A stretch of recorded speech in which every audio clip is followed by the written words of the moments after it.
Hello and welcome to the 18 WJTS News on this Wednesday, October 2nd. Thank you so much for tuning in tonight. I'm Joey Rehl reporting. On Monday, September 30th at approximately 10:05 p.m., Indiana State Trooper Noah Ewing was patrolling the French Lick area on State Road 56 near Monon Drive, where he stopped a Cadillac passenger car for an improper license plate display violation. Trooper Ewing spoke to the driver of the car, who was later identified as 18-year-old Dean Cox of Paoli.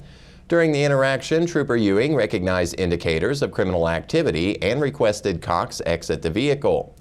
While Trooper Ewing was doing a check for weapons, Cox became hostile and refused commands.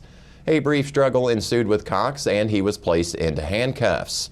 During a search of the suspect, methamphetamine was located. During the interaction with Cox, Cox showed visible signs of impairment and he was transported to IU Health Hospital in Paoli for a chemical test. He was then transported to the Orange County Jail and is currently being held on bond. Dean Cox was charged with possession of methamphetamine, a level 3 felony, resisting law enforcement, a Class A misdemeanor, and operating a vehicle while intoxicated, a Class C misdemeanor. The Indiana Department of Transportation has announced multiple road closures for State Road 57 in Pike and Daviess counties. Beginning on or around Monday, October 7th, crews will begin daily road closures on State Road 57 in Pike and Daviess counties. These daily closures will occur between Petersburg and Washington. Daily road closures will allow crews to perform multiple pipe replacement projects. Each closure will occur between 7 a.m. and 8 p.m. A total of 9 pipe replacement projects are planned for the project. Work is expected to last through the month of October, depending on weather conditions. The detour for the project is US 50 to State Road 257 to State Road 356. Local traffic will have access up to the points of closure. The Jasper Municipal Water Department has announced that the drain at Beaver Lake will be opened on Friday, November 15th. Residents are advised to contact the Jasper Water Department with any questions regarding the process. DuBois County voters are gearing up to exercise their right to vote in the upcoming election. Early voting begins on October 8th, allowing residents to cast their ballots at various locations throughout the county. Early voting will take place at the Courthouse Annex in Jasper from October 8th through November 1st, with hours from 8 a.m. until 4 p.m. and extended hours until 6 p.m. on Wednesdays. Special Saturday voting hours will be available on October 26th and November 2nd from 8 a.m. until 3 p.m. The 35th Street Fire Station in Jasper will serve as an early voting site from October 28th until November 2nd, with voting hours from 10 a.m. until 6 p.m. and special Saturday hours on November 2nd from 8 a.m. until 3 p.m. The Huntingburg Event Center and Tri-County YMCA in Ferdinand will also be open for early voting on October 26th and November 2nd from 8 a.m. until 3 p.m. In addition, roaming board locations will be available from October 8th through November 1st, with hours from 10 a.m. until 6 p.m. at various sites including St. Henry, CK of A, the Snellville Fire Department, DuBois Library, and Birdseye Fire Department. On Election Day, November 5th, voting will be conducted from 6 a.m. until 6 p.m. at several locations, including the Jasper Moose Lodge, the Tin Clark Cultural Center, St. Mary Community Center in Ireland, the Huntingburg Event Center, Holland United Methodist Church, St. Anthony Community Center, Tri-County YMCA, the DuBois Ruriton Park, and Celestine Community Club. Registered voters in DuBois County can vote at any open election site. It's time to make sure your voting plans and ensure your voice is heard. For the November election, Indiana has set key voter registration deadlines to ensure all eligible citizens can participate. Voters can register in person at their local election office until the close of business on October 7th. Additionally, online registrations must also be completed by October 7th. For those opting to register by mail, applications must be postmarked by the same date of October 7th. It's important for voters to be aware of these deadlines to ensure their eligibility to vote in the upcoming election. The Lincoln Amphitheater's 2024 Performance Series will wrap up this Sunday, October 6th, with an AMP Unplugged acoustic matinee paying tribute to some of the greatest women in the history of rock and soul. Respect features the talented Jen Chrissy as of One Pulse Entertainment, and doors open at 3 p.m. with the performance beginning at 4 p.m. Central. Tickets for the performance are all general admission and are $17.95 per ticket and are available at LincolnAmphitheater.com or by calling the Lincoln Amphitheater box office at 812-937-2329. Children 12 and under can attend free of charge. Earlier in the day, beginning at 11 a.m., Lincoln State Park is hosting Young Abe's Country Craft Fair in the amphitheater's parking lot. This free event will feature more than 30 craft vendors, 2 food trucks, and naturalist-led activities for children.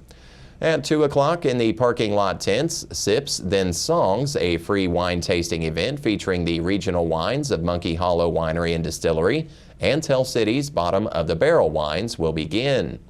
Both non-concert events are free to attend for anyone in the park. Veterans in the Odin area are invited to attend the Veterans Benefits and Resource Fair on Tuesday, October 8th from 10 a.m. until 2 p.m. The event will be held at the Purdue Westgate Academy, located on East Westgate Drive in Odin. The fair offers veterans the opportunity to enroll in VA health care, file disability claims, and undergo toxic exposure screenings. Various specialty care services, including mental health and women's health, will also be available.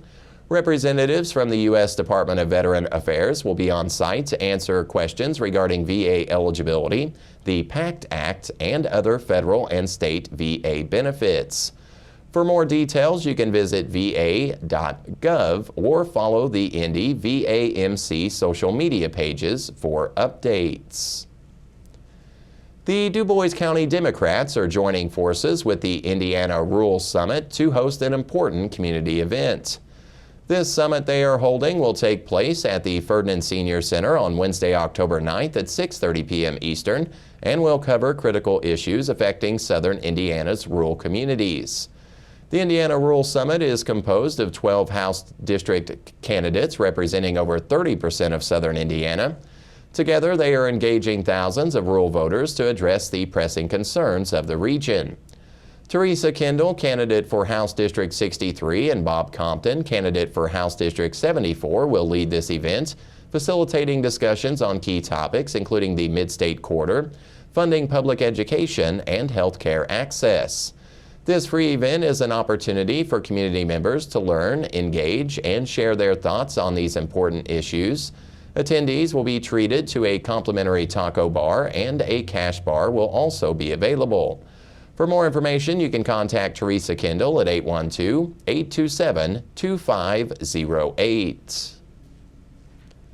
The Indiana Military Museum on South 6th Street in Vincennes will host a Vietnam Veterans Appreciation Day this Saturday, October 5th, from 10 a.m. until 4 p.m. Eastern.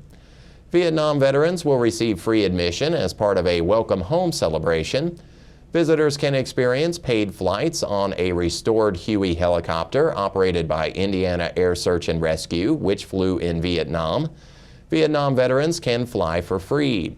The event will also feature a recreated Vietnam fire base with uniformed reenactors, museum tours, and dioramas, including a Vietnam communications bunker. Regular museum admission is $9 for adults and $5 for children, and the outdoor exhibits are free. The 2024 Jasper Walk to End Alzheimer's is set to take place this Sunday, October 6th at the Jasper Riverwalk. Alzheimer's is a global crisis with more than 6 million Americans living with the disease and more than 11 million serving as unpaid caregivers. This annual walk works to help connect the dementia-impacted community with each other and provide local resources available for care and support. The event opens at 1:30 p.m. Eastern, with the opening ceremonies taking place at 2:15 and the walk beginning at 2:30. Registration is free, but it is asked of every participant to make a personal donation and commit to raising funds in the fight against Alzheimer's. For more information or to volunteer or donate, you can visit act.alz.org. Last Thursday at Jasper Middle School, representatives from the Lock Miller Group invited the public to a Mid-States Corridor Tier 2 public information meeting. There were displays in the conversation area at this event detailing the Tier 2 project study plans, and representatives were on hand to discuss concerns and answer questions with guests and landowners of DuBois County. At 6 p.m. that evening, guests were urged to the JMS Auditorium for a brief presentation of information on the Tier 2 study. 18 WJTS will broadcast the introduction, presentation, and post-presentation of this Mid-States Corridor Tier 2 public information meeting after a brief word from our sponsors.